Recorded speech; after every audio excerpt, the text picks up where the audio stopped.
In this world, Hong Kong, Ukraine, Xinjiang, Tibet, etc., are all oppressed by totalitarian regimes.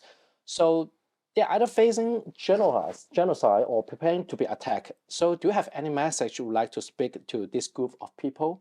And do you think they can do something together to fight back?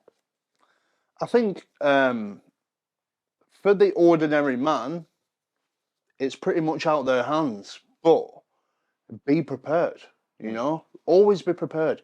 One thing about Ukraine is that when I was living in Ukraine, in the run-up to the war, no one was prepared because no one actually thought it would happen. Okay. It was the same message with everybody. It won't happen. No, it'll never happen. But it happened. Yeah. And what I would say to obviously these people is just be prepared. Have money in place or have some equipment in place and be ready for a guerrilla war.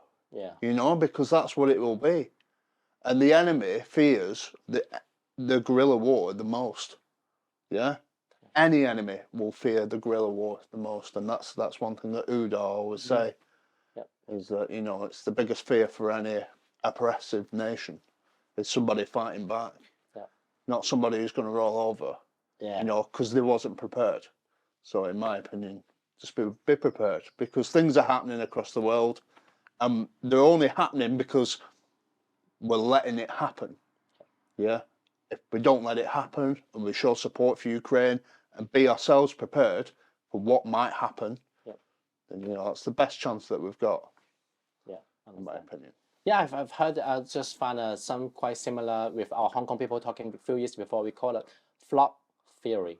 When you are holding a big hot water, if you put a flock inside, it will definitely jump out, right? Yeah. But this kind of I can say evil states. Yeah, this is what we describe in Hong Kong community. So they are just cooking the flock with warm water. Yeah. Just keep it heating, but with very slowly. Yeah. The flock inside, they didn't feel that they'll be cooked. Yeah. But when it get the time done, we'll be there, and then he will die. Like I think it's just like you mentioned about everybody get prepared. Yeah. Just the war is just maybe just the next step, maybe just the next day. Yeah. Well, look at Ukraine now. You've got ordinary people, men, women, going to train now, military training, even like airsoft and just tactical training on a weekend. During the week, they work normal jobs, teachers, engineers, whatever, bus drivers. But the weekend, they're training because they're training for what might happen. If they can't stop Russia in the east, and Russia keep advancing towards Kiev or wherever it is, whatever the goal is, these people will be prepared, and they give Ukraine the best chance that they've got. Now, I do feel like everybody should do this, especially in the oppressed nations.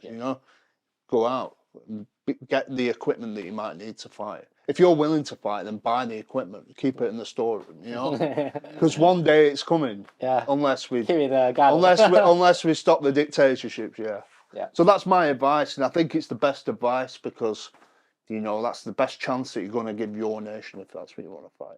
Yes. Yeah. Yeah. Thank you for sharing. Yeah. No worries.